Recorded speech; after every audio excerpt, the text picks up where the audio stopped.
Bonjour à vous, bienvenue dans le Face à Face, qui est censé être entre Dominique de Montvalon, que vous connaissez, éditorialiste, bonjour à vous.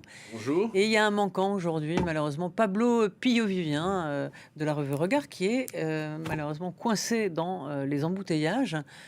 Mais comme nous sommes vaillants, eh bien, nous allons faire l'émission tous les On deux. mesure le poids de son absence et on est Absolument. solidaire. On ne va pas raconter aux téléspectateurs ce qui s'est passé, mais il était largement en avance, en venant de l'autre bout de Paris, et le taxi n'a pas été, semble-t-il, à la hauteur de la conduite qu'il espérait. Enfin, Voilà, voilà, pour dire les choses poliment. il faut Donc on va dire les choses parler poliment, effectivement. On va parler de Marine Le Pen. Donc, après avoir crié au procès politique à un complot des juges rouges, comme le répétait Jordan Bardella, Marine Le Pen semble avoir amorcé un virage stratégique dans sa défense. Sa condamnation avait été lourde en première instance. L'exécution provisoire dont elle a été frappée était sans doute motivée par des juges qui n'ont pas apprécié qu'elle nie tout en bloc. Eh bien, hier, Marine Le Pen s'est lancée dans une formule alambiquée. Elle semblait esquisser un début de mea culpa en expliquant qu'elle n'avait pas eu l'impression de fauter, alors que chacun, je cite, s'accorde à dire qu'un délit a été commis. Alors je veux bien l'entendre, a-t-elle dit. Alors, espère-t-elle, avec cette stratégie, amoindrir sa peine et faire changer les juges en sa faveur? En tout cas, s'il avait maintenu la ligne de conduite radicale et radicalisée qui était la sienne avant le premier procès, elle allait droit dans le mur. Je crois qu'on peut dire les choses comme ça. Est-ce que l'inflexion qui semble se dessiner, parce que le procès va durer 3 semaines, un mois, donc 5 semaines, oui. il se passera encore beaucoup de choses.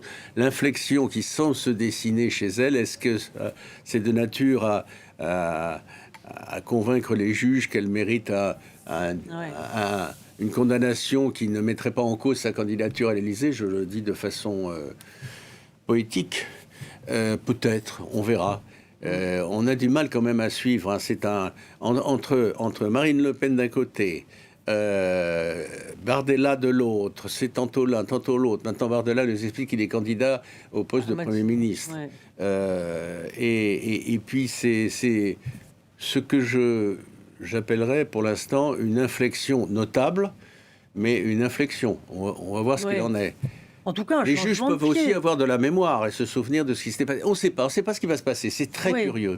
Mais non, mais la question, c'est quand même de se poser, est-ce que en changeant de pied, en changeant de sa stratégie, c'est bien une stratégie que Hmm. sans doute que ses avocats lui ont dit, bon, bah, maintenant il faut montrer que, voilà, montrer un peu, non pas patte blanche, mais que voilà, il y a pu avoir une mauvaise interprétation par elle des faits.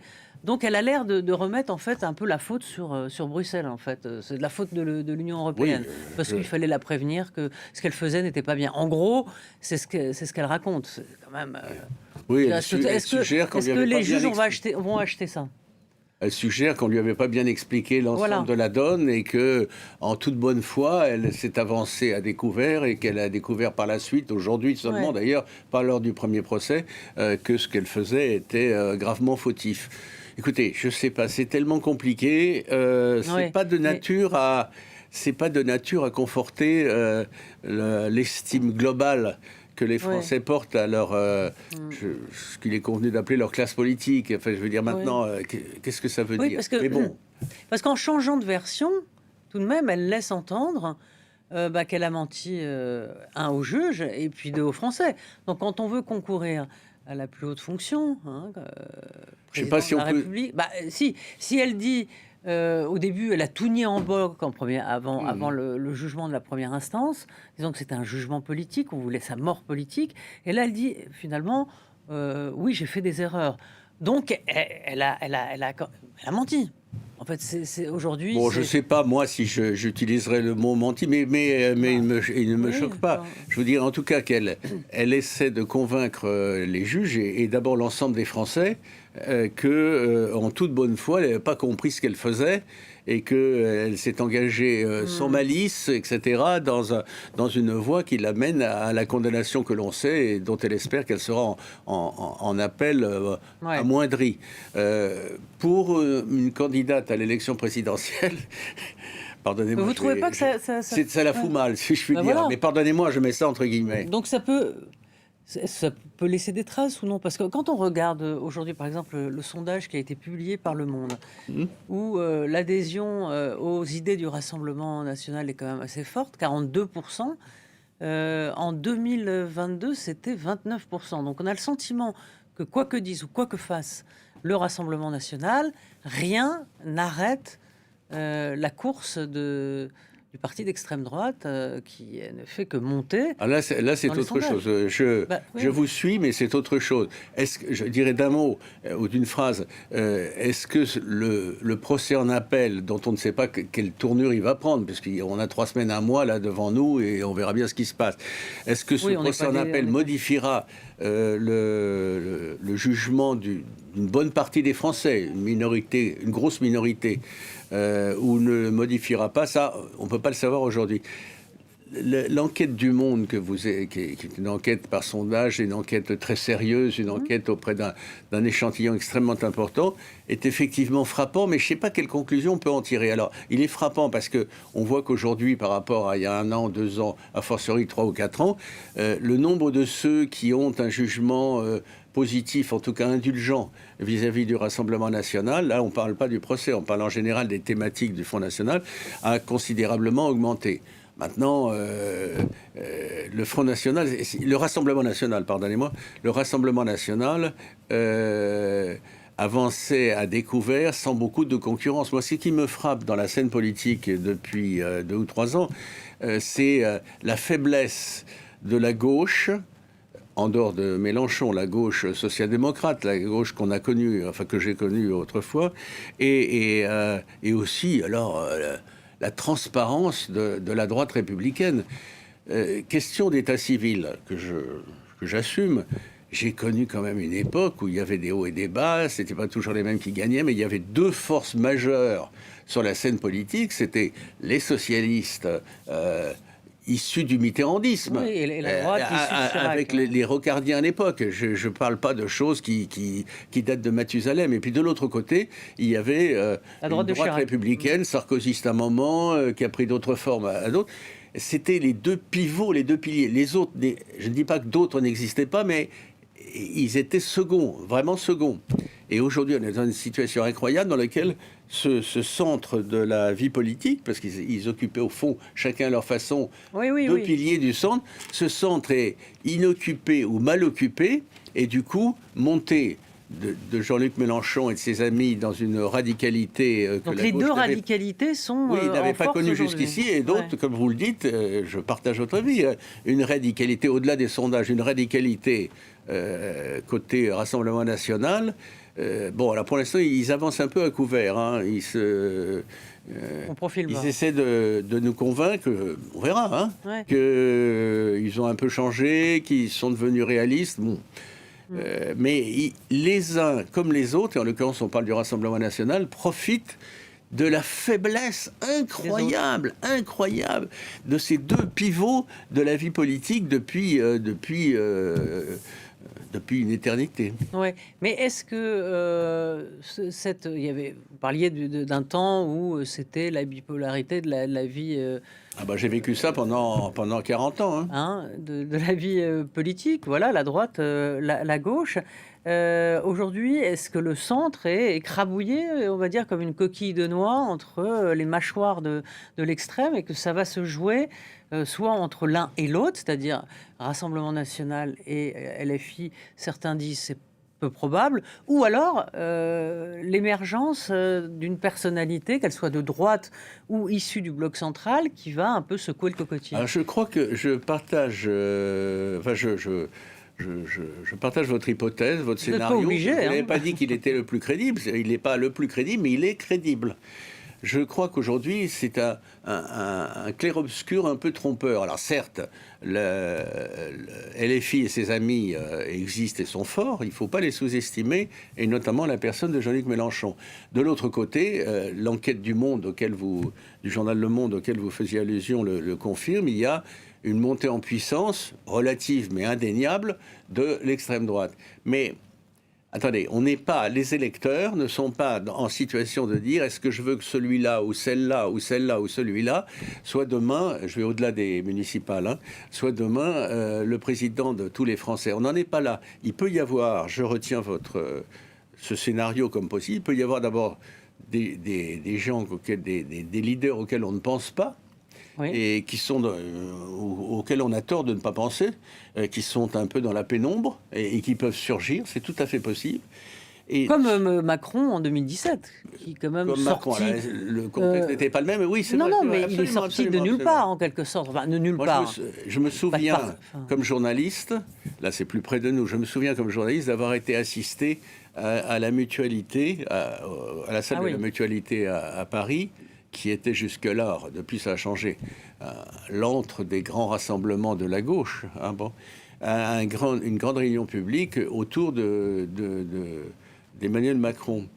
Mais même à ce moment-là, je me souviens très bien, on pouvait en penser ce qu'on voulait, mais c'était intéressant. Oui. C'était pour lui peut-être prometteur, mais jamais, et je dis, ça se passait à l'automne 2016, jamais on ne pouvait imaginer que quelques mois plus tard, il serait élu président de la République. Autrement dit, pour revenir à la situation que vous évoquiez juste avant, aujourd'hui, les cartes ne sont pas tombées sur la table, ne sont pas toutes tombées sur la table.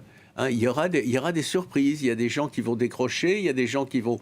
Aujourd'hui, on ne voit pas... Par exemple, pardon Dominique, mais quand on regarde les sondages, hein, Oui, c'est un marqueur, il vaut ce qu'il vaut. Oui, ça mais compte quand même. Voilà.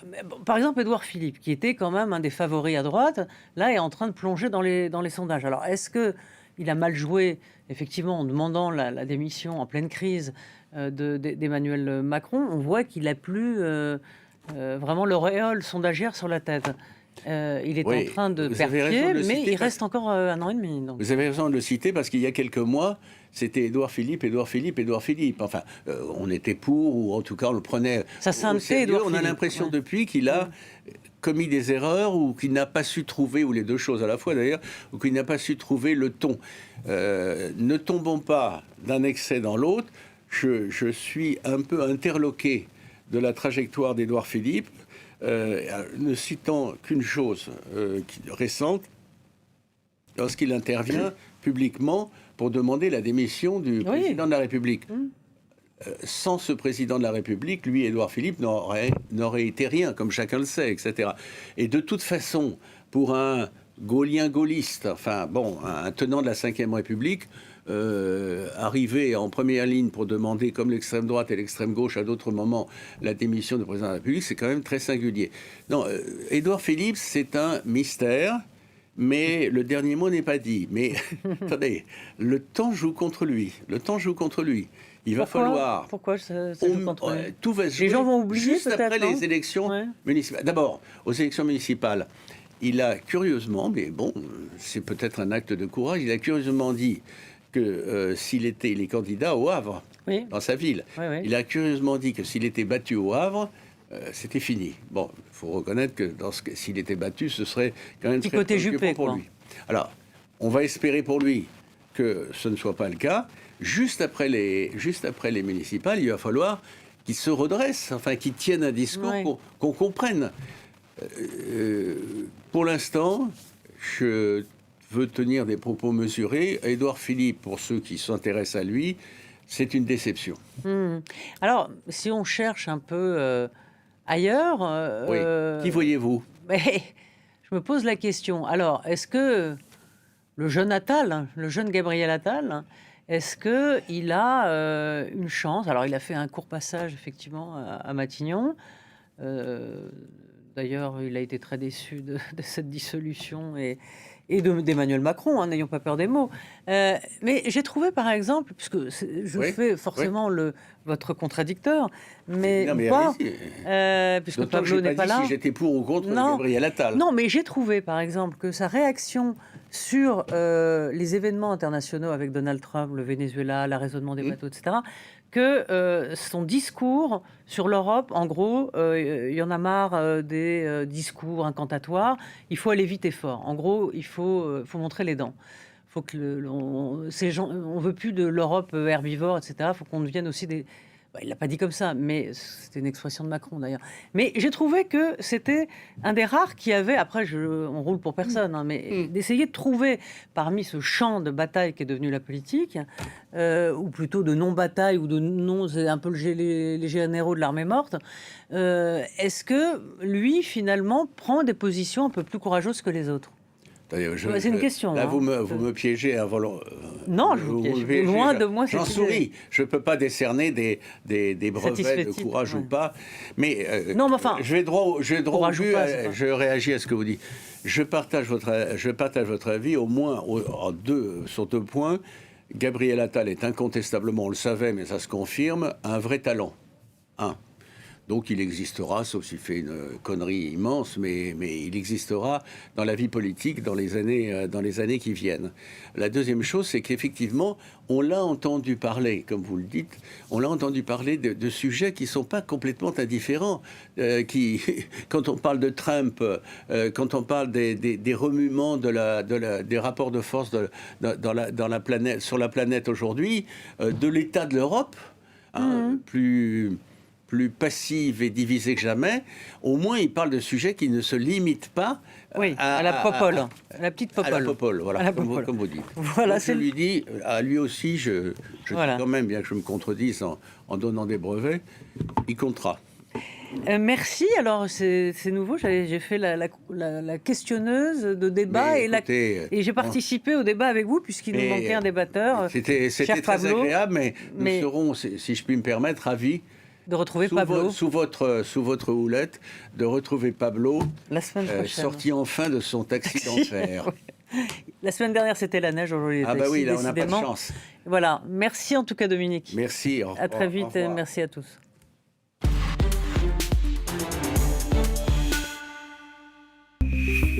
France 24 évolue sur le numérique. Synthèse, analyse et décryptage. La sélection de la rédaction. Les articles les plus lus. Pour ne rien manquer, suivez-nous. France 24, l'info commence ici.